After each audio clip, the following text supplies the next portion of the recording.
Congress high command के खिलाफ 2 दिन पहले बगावत करने वाले उत्तराखंड के पूर्व मुख्यमंत्री हरीश रावत के सुर बदल गए हैं। शुक्रवार को दिल्ली में राहुल गांधी के साथ हुई मीटिंग के बाद रावत के चेहरे पर खुशी दिखाई दी। कांग्रेस हाईकमान ने रावत को आगामी विधानसभा चुनावों में कैंपेन कमेटी का चेयरमैन बनाया है।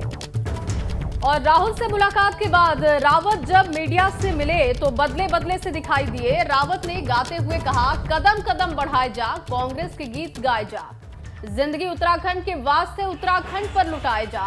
रावत ने कहा कि उत्तराखंड के प्रस्तावित चुनाव के मद्देनजर हमारे नेता राहुल गांधी के साथ सभी की बैठकें हुई थी और इसमें मुझे चुनाव में कैंपेन कमेटी का चेयरमैन बनाया गया है। तो दिल्ली से जब लौटे तो खुश होकर लौटे हैं क्योंकि उनकी बात मान ली गई है। और उन्होंने कहा कि मैंने तो पार्टी के लिए संघर्ष अब तक किया है, अपने इस संघर्ष को पार्टी फोरम पर मैंने रखा, मेरी बात सुन ली गई है, मुझे इस बात की खुशी है।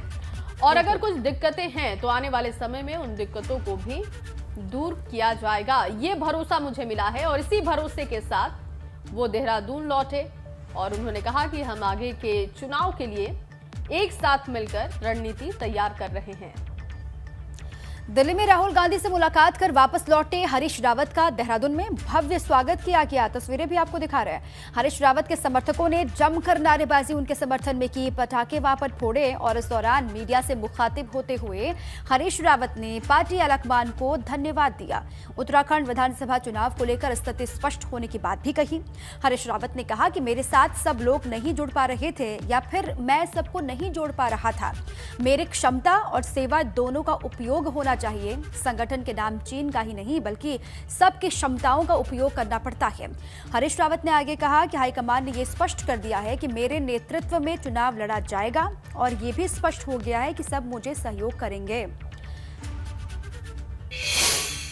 मैं कांग्रेस लीडरशिप, चाहे सोनिया जी हो, प्रियंका जी हो, राहुल जी हो, पूरी लीडरशिप को भी, इवन बैनू को मैं सबको बहुत धन्यवाद देना चाहता हूँ कि उन्होंने अपने एक वरिष्ठ सहयोगी की भावना को समझने का प्रयास किया।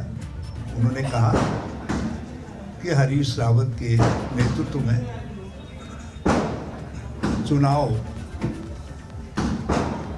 अभियान चलेगा, चुनाव लड़ा जाएगा।